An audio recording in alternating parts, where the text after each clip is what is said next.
നടുവേദന അകറ്റാൻ യോഗ.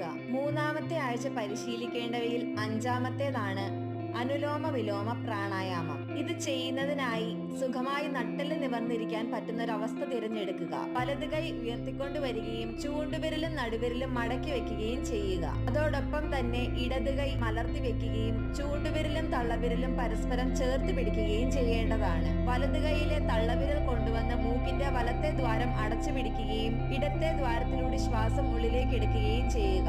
മോതിരവിരലും ചെറുവിരലും കൊണ്ടുവന്ന് മൂക്കിന്റെ ഇടത്തെ ദ്വാരം അടച്ചു പിടിക്കുകയും ശ്വാസം ഉള്ളിൽ തന്നെ അല്പസമയം പിടിച്ചു നിർത്തുകയും ചെയ്യുക. തള്ളവിരൽ എടുത്ത് മാറ്റുകയും മൂക്കിന്റെ വലത്തെ ദ്വാരത്തിൽ കൂടി ശ്വാസം പുറത്തേക്ക് വിടുകയും ഇനി അതേ ദ്വാരത്തിൽ കൂടി തന്നെ ശ്വാസം ഉള്ളിലേക്ക് എടുക്കുകയും തള്ളവിരൽ കൊണ്ടുവന്ന് ആ ദ്വാരം അടച്ചു പിടിക്കുകയും അല്പസമയം ശ്വാസം ഉള്ളിൽ പിടിച്ചു നിർത്തിയ ശേഷം ചെറുവിരലും മോതിരവിരലും ഇടത്തെ ദ്വാരത്തിൽ നിന്ന് എടുത്തു മാറ്റി ശ്വാസം പുറത്തേക്ക് വിടുകയും ചെയ്യുക.